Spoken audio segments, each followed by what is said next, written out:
Com meu irmão, a gente tem uma diferença de 4 anos. A minha esposa, acho que com a irmã, tem 5 ou 6 anos, né? A gente discutiu isso antes de ter a primeira, pensando assim, bom, talvez vamos ter uma mais próxima da outra para as duas serem mais amigas e tal, né? Aquelas coisas.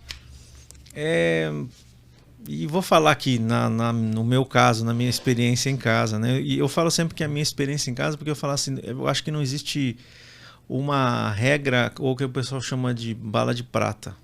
Não tem uma regra. E falar assim, essa história que todo mundo fala assim, eu criei meus filhos iguais, também não existe. Não existe. Porque o primeiro não tinha irmão, o segundo tinha irmão, já não é igual. Você concorda? Não é igual. E principalmente porque o segundo, principalmente no caso das duas meninas, a segunda usava a roupa da primeira. Então tem aquelas coisas, né? Nunca vai ser igual. Então esquece isso. Eu acho que os princípios básicos sim são iguais, né? Mas falar que os dois foram criados iguais, e fora que as pessoas têm personalidades distintas, né? Então a gente ajuda a moldar essa personalidade, mas elas pelo menos dizem que ela já vem, né?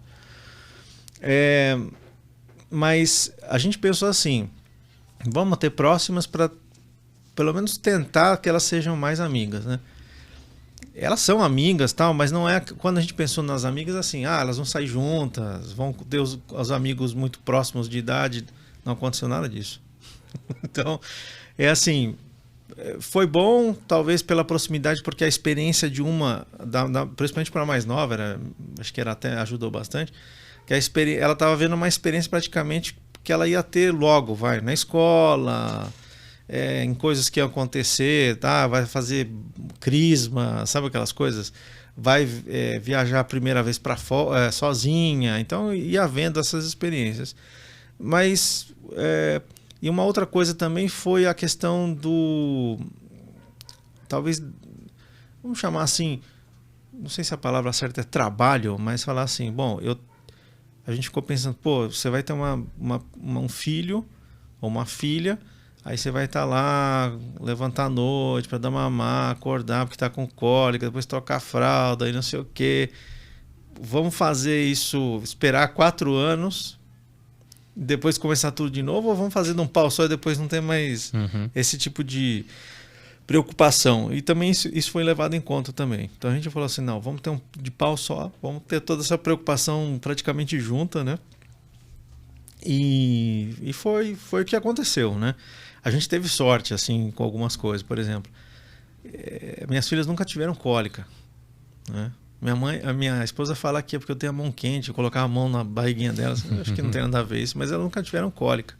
Então nunca teve aquela choradeira, uma vez ou outra, mas acho que a gente nem sabia se era cólica, cara. E a outra coisa também, assim, acho que menos de 30 dias, ou complementando 30 dias de nascimento, elas já começavam a dormir 6, 7 horas por noite. Então, assim, não fiquei parecendo um zumbi por 3, 4 meses, né? Eu tenho um amigo, o Marcelinho, não é o primeiro caso, que a filha não dorme a noite inteira. Então ela já tem acho que 3 ou 4 anos, não dorme. Então, assim, ele tem uma qualidade, a esposa tem uma qualidade de sono duvidosa. Então nisso eu não posso reclamar, porque a primeira vez que a mais velha dormiu 6 horas, parecia que eu tava no céu, cara. Consegui dormir 6 horas sem precisar acordar, velho.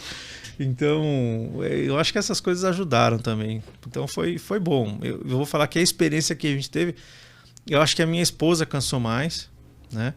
A minha esposa na época resolveu parar de trabalhar para cuidar dos filhos, mas acho que ela cansou bem mais. Eu cansava também, principalmente à noite, porque eu estava o dia inteiro fora, depois quando eu voltava, mas obviamente ela teve uma carga muito maior do que a minha, né?